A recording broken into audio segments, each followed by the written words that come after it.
this was my professional career. But as far as music, it came from church, pops.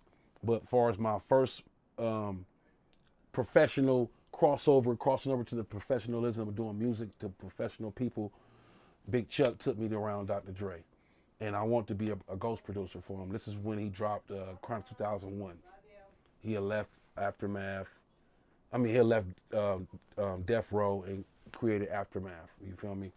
And he had dropped Crime 2001 with Knoc-turn'al. Were you nervous meeting Dr. Dre? Nervous as fuck. Nervous as fuck. You feel me? But You walk in, what happens? like I was cocky too, cause my beats was the shit. But my beats is still the shit. You feel me? To this day, like my beats was the shit, and a lot of people was telling me like, bro, you like a baby Dre. So I was waiting to meet him, cause I want to produce with him. My dream was to produce with Dr. Dre, or maybe produce on the same album with him. You feel me? Or work on the same projects. So yeah, I'm nervous as fuck. So Big Chuck like, yeah, man, come over here. We at Dr. Dre. He's looking, he like to take meetings with producers and get beats and reproduce them. Dr. Dre, like he's a real producer. You know what I'm saying? He was so busy that he's not he's not creating every beat from the stem, but he can create a beat. He's that talented to create a beat from scratch, but he's so busy as a producer, and so he want to take meetings from different producers and hear different beats and see how he can perfect it and maybe co-produce or produce around it too. So I'm there that day. Big Chuck like, hey man, he taking meetings from producers. So I had a meeting with him, and when I had a meeting with him, it was a lot of people in the studio. We was up at Encore Studios or in Burbank, and he was up in there in one room, and cause I go in there, I play about 4 or 5 beats from him. Every time the beat, every beat I play from him, Dre was like, that shit dope. That shit dope. He was like, you know what? I would have did this to it though. I would have added this. Every beat I'm playing, Dr. Dre like, that shit fire. But you know what? I would have did this to it too. I would have made the drums do this. I would have made it do that too. So he like, you dope, bro. Keep bringing me beats. You feel me? Keep bringing me fire up here. Come back. I had about 10 of them on the CD. So in that studio session, Knoc-turn'al, they was in the back. I didn't know at the time. Knoc-turn'al, this guy named David Minifield. He owned this company called LA Confidential, and he had Knoc-turn'al signed to him. And basically, he was buying. I didn't know that he was buying bricks from Meech at the time to stem his financial gain. At the time, but Dre he didn't give me a call back, and Big Chuck was like, hey, keep coming up here, keep Dre like your shit, keep coming up here, and I was just like, man, he didn't give me a call back on the first one, like I was discouraged, you feel me? So I'm going back to Mark Gordon's studio. I get a call from Big Chuck and Knoc-turn'al and some other guys. They're like, hey man, they want these guys from LA Confidential. They want you to be an in-house producer with them. So I took a meeting to them, and they signed me as an in-house producer. You feel me?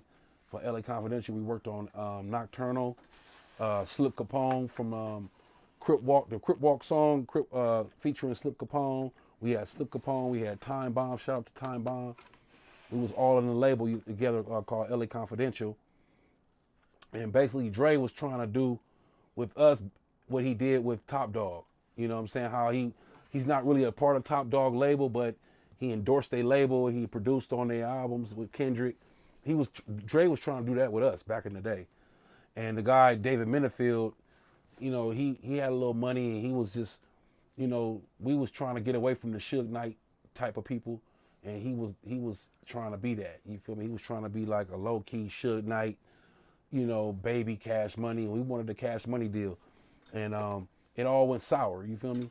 And this is my introduction to meeting Big Meech was, Knoc-turn'al had burnt a mansion down. We all wanted that Cash Money deal. We all producing for Knoc-turn'al.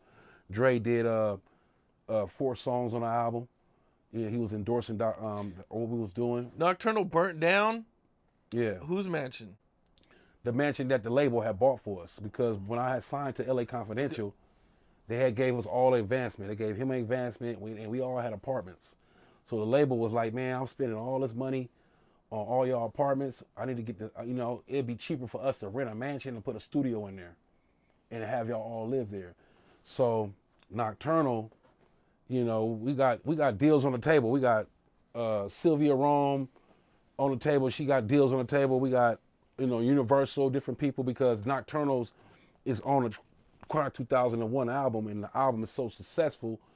All the rappers that came from that album, you know, labels was taking meetings with them, and, you know, proposing deals for people that were rapped on that album, and that wasn't signed to Dr. Dre initially. So Knoc-turn'al, you know, he was signed to us, and it was a lot of deals on the table, and I was signed to them. Like I said, Dr. Dre wasn't. He didn't. How do you burn down the mansion? It came like this, man. Basically, the label was like, man, I'm gonna move all y'all into this mansion, and he said, you know, and so Dr. Dre donated some. He donated us some equipment. Let me turn this off. So Dr. Dre he gave us some equipment to do Knoc-turn'al album. He knew that Big D David Mennefield was a hustler, so we all moved everything into this mansion. So while we moved, our transitioning to get into the mansion, you know, Knoc-turn'al, he got a room in the bottom. If you go if you get off on Lancashire and go to Encino and go up them hills, a lot of them houses up there, they are on the hills. So this house particularly was on a hill, and our rooms was at the bottom. So when you come in on the swerve, come up the hills, come up to the house, all the houses, all the main rooms was at the bottom of the mansion. So basically, Knoc-turn'al had this girl over or whatever. He, you know, I guess he impressioned the girl like, oh, we bossed up, we in the mansion now. So he in there, Knoc-turn'al was in the mansion with a girl, whatever, you know, impressing her. We haven't fully even moved in yet. Everybody's moving out their apartments to move into this mansion. Everything's in boxes in the house, everything we moved in. So basically, you know, Knoc-turn'al's impressing this girl, and he has some candles lit by his bed. You feel me? So I come in on a Sunday with my nephew.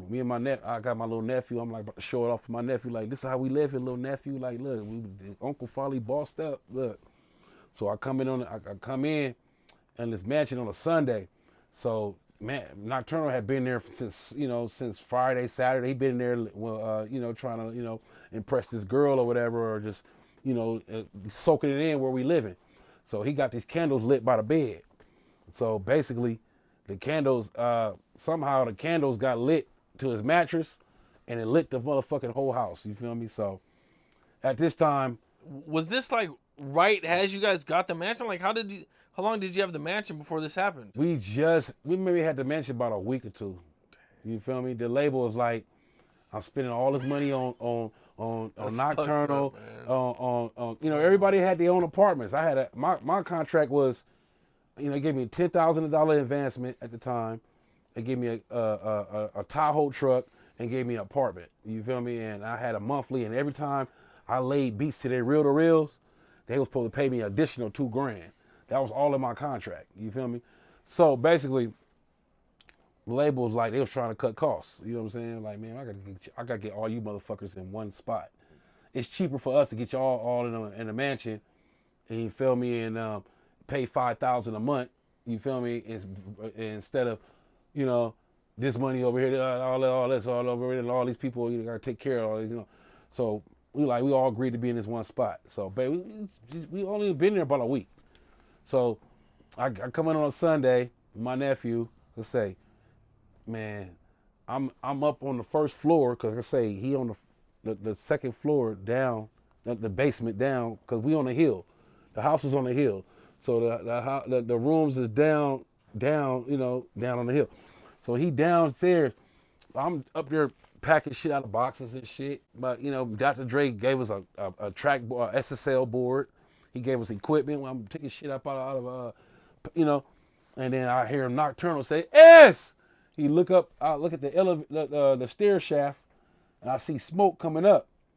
So he said, S, help me. I'm like, oh shit. I'm like, what happened? He said, it's a little fire down here, man. So I said, oh shit. So I go around. I'm trying to find something to put the fire out. I'm trying to find a water hose. I'm trying to find some water. As soon as I go to the kitchen, it's nothing in there but a picture, like a little picture of a Kool-Aid picture or something. I go outside to look for a water hose. No water hose. The whole house was wood. The whole staircase, everything was wood. So by the time, each time I came back to be like, are you all right? The fire kept getting more intense. You know what I'm saying? Getting intense. So by the fourth time I came back looking for water, I'm strangling. I looked at my nephew, the smoke is like more intense. It's coming up the elevator shaft like a big ass like barbecue or something. You feel me? So I look at my nephew, the smoke it filled the house so much, my nephew's like, he coughing like, my nephew around like 2, 3, I grabbed him. By the time I grabbed him, the smoke is just like, it's so much smoke and it's a real fire going on. So I grabbed my nephew, I couldn't put the fire out. I grabbed my nephew, I went to the little patio, it was a hill. I grabbed my nephew, I had to jump on a hill and jump up. I left my keys to my Tahoe that they had just signed over to me, was parked in the driveway. I left my keys in the burning house. I go out. I'm like, Knoc, you better get out this burning house, bro. It's burning. I'm seeing fire. I'm like, the roof is going up now. You feel me? Man, Knoc-turn'al come out the side of the house, man, looking like Fire Marshal Bill, man. And the girl that he had with him had a long ass shirt on. She didn't have no clothes on. He in his drawers. You feel me? He come up to me like, let me show you something. I'm like, it wasn't funny at the time, but now it's funny because years later, but man, Knoc-turn'al came and said, S, do not tell nobody I burnt the house down. And took off and left me around the burning house, bro. What the fuck? And took off, because you know, in Ventura, you go up Ventura to the mansions, the roads swerve. So he running down, him and the girl took off and left me around the burning house. While it's burning down, or whatever. Fire department finally make it, blah, blah, blah, blah, blah, blah, blah, you know, and everything. So, you know, they initially did their investigation, and they found, you know, arsenal investigation people, they smart, you know what I'm saying? Knoc-turn'al didn't want me to give them up, but they found out that it came from his room. It started from his room, some candles that was in his room. So, Knoc-turn'al burnt the house down. You feel me? So when that happened, this would transition me to meeting Big Meech. You feel me? Well, what was the outcome? Did you guys, like, what did the label do? Did Knoc-turn'al get dropped? Like, no, it wasn't that. It was the label. Like I said, Knoc-turn'al had wrote The Watcher. He had wrote maybe like about 4 or 5 songs on the Chronic 2001 album. That at that time we didn't have a deal on the table. We had deals on the table. We didn't take one. We took one. It forced us into a deal because we had Sylvia Rome offered us like, you know, some millions. You feel me, for Knoc-turn'al. We wanted a cash money deal. We wanted a $30 million for all our artists and the producers. You know, like to have deals and situations. So we wasn't getting nobody knocking on our door with the 30 million, but we had people on our table. So when Knoc-turn'al burnt the mansion down, Big D got grimy. He was like, nigga, y'all niggas, he like, even though Knoc-turn'al was the cause of it, he took it out on everybody on the label. He took it out on me, Slip Capone, rest in peace. He took it out on Time Bomb, took it out on everybody on the label, man. Like, we was asking for monies and shit for, you know, to take care of where we was, because we had to go back to where we was living. After he burnt the mansion down, we back at our apartments, back at where we was about to move out of. So we still got money, we still got monthlies, we still got shit that gotta happen. So we going to Big D like, hey man, we need our money, man, to take care of our families. And Big D being grimy now. He like, y'all niggas burnt the mansion down. We ain't burned it down, Knoc-turn'al burnt it down. Man, fuck all y'all niggas. Whoa, I think he had problems with the law. He went to jail. He was still trying to keep his label running. He was sending us money from jail. He got out. D was being grimy. He started breaching contract with me. Even my contract said I had recorded over maybe 100 songs to their reel-to-reels. And my contract said that I was supposed to be paid $2,000 for each beat that I laid to their masters. So my manager at the time said, stop working for them. Just stop until they catch up on payments that you did. You did over 100 songs on their reel-to-reels. Stop working with them until they catch up on payment, you know what I'm saying, to this contract you got with them. So I stopped doing beats initially with them. I was going up there, checking in on the label. They had ended up getting a studio Venice Beach, Venice. We had a little studio over there, so we had a studio I was going. But D was still being grimy on giving us our monthly payments. I would go over there. I had a lot of beats laid. I had so many beats. I had made so many beats where I didn't have to make beats every day. I could just, hey, let's get a beat. I'll go to my archives and I'll go, here's a beat. I just made this beat. I can lie to him and be like, I just made this right now. It was a beat I made maybe like 4 or 5 years ago. I had so many beats. So he was just breaching contract and he wasn't paying us and he was getting grimy. You know what I'm saying? So I knew it was my time to leave. You know what I'm saying? Did you produce anything that we know that we'd be familiar with during that time? L.A. Night and Day. If you go to Knoc-turn'al album, L.A. Night and Day, he had came out. We ended up landing a deal with Electric Records for a 6-song EP. He took that deal because, like I say, we was trying to get the Cash Money deal, and we burnt the mansion down. Knoc-turn'al had to sign all his publishing over. Knoc-turn'al had signed all his publishing over that he wrote for Dr. Dre over to Big D. So that's what paid for the mansion getting burned down. You feel me? Knoc-turn'al's publishing. You feel me? And which was fucked up for him because my boy is still doing bad to this day. He can still be eating off this, you know what I'm saying? And he fell into a depression mode. But make a long story short, because of the mansion that got burned down, is the reason why Knoc-turn'al is like he's doing bad right now. You know what I'm saying? He's not doing the best that he's doing. He wrote a lot of songs on that album. So the label, which was Big D, kind of like, you know, got him to sign his publishing over for all that to pay for the mansion that got burned down. And then it forced us into a deal with Electric Records, Sylvia Rome. You feel me? So Sylvia Rome gave us some money, a situation, and me, D was still grimy because it wasn't enough. Like he spent more money than what he made off the deal, so he still was grimy. And then at that time, Blue Da Vinci was around with Razzcast, and he had met Big Meech. You know what I'm saying? So at that time, hey, Blue was like, "Hey man, I know these guys over here, man. We eating on some other shit, and we trying to start a label, and we'll take care of you. We not caring about this, like, you know, how the industry, you know what I'm saying, treats, you know what I'm saying, they people on the contract and shit, and when shit go wrong, so you want to come fuck with us." So that's my introduction to Big Meech, was through, like I say, LA Confidential. And I found out later that they was buying bricks from Big Meech because they try to extort me and try to get me killed out here. You know, David Minifield, basically what happened was, you know, after all, you know, La La Land went down, whatever, Knoc-turn'al came out with the album, and it didn't do what they wanted to do as far as numbers. It went gold, ghetto gold, but it wasn't enough to... for the monthlies and different stuff that D took care of, so he was still grimy. You know what I'm saying? I had met Big Meech through Blue, and I met Big Meech, and they was in Gardena. Yeah, they was living in Gardena. It wasn't even BMF, you feel me? It was Stomping Ground. And we had this company called Stomping Ground. It was Terry Flannery, Big Meech Flannery, and we had Stomping Ground. And so they was like, "Yeah, this S-Class, he's a big, you know, he's a you know, a talented producer." And at that time, my level skill was of a level of a Dr. Dre, of a Battle Cat, of a DJ Quick. You feel me? And I was maybe about like 17 or 18 years old. And my contract was with LA Confidential was for 7 years, but because I left, I was caught up in a 7-year contract where I couldn't produce for anybody else publicly without their permission, or they could have sued. So when I met Big Meech, you feel me, and Blue, "Hey man, I'm with these guys." I met Big Meech through DJ Pooh. DJ Pooh, you know, meeting DJ Pooh through Razzcast, and him stemming that and nurturing that relationship through the times I was with them. By the time, you know, my shit went bad with LA Confidential, you feel me, Blue called me over there and said, "Hey man, you could be our Manny Fresh."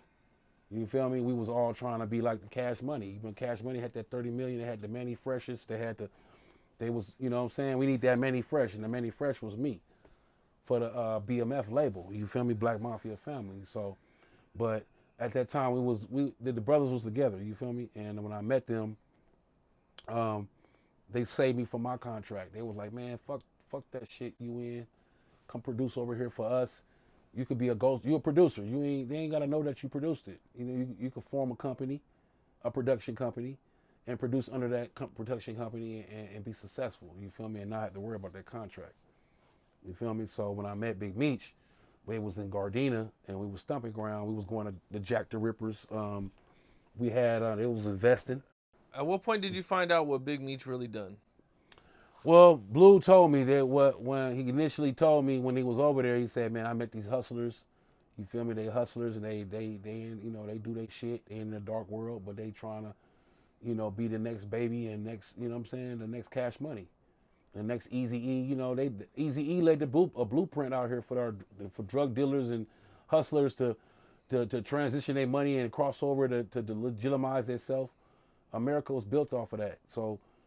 Going back to you know even Motown days, man, it was like you know my uncle was a producer. Like from them days to this day, it took the hustlers, it took the people in the streets to kind of fund things. You feel me? These music things, and so me knowing I heard Big Meech was a hustler. You feel me? And that he was a family oriented hustler, and that he took care of people. He didn't care about contracts. He didn't care about this. He'll pay you to help him. You know, build his brands and everything like that. And Blue told me, he said, man, you know this guy Big Meech and Terry Flannery, he's like they putting money behind these acts and you want to be over here because they don't, you know, they're not caring that you're signed over here or for permission and all this shit. Come over here and produce for us and fuck with us. And so I was going through over there and hanging out, and I took a liking to him. You feel me? It was family oriented. You feel me? My mom is from Detroit, so they from the D. And so they characteristics, a lot of characteristics was like my family characteristics. So I took a liking to them. And like I say, I was at a point where my company was going down. Knoc-turn'al was fucked up, and my CEO was an asshole. You know what I'm saying? He wasn't giving us no money when we asked for it. He was like basically like slaving us and like you know, and that's what we didn't want that. You know what I'm saying? We want to be comfortable. We want to do music and be comfortable, feed our families and go home and come back and ball and party like everybody else, you know? Okay, for sure. What's up? This is Cam Capone. We got more content like this coming soon. So hit that like button, subscribe, and stay locked in to Cam Capone News.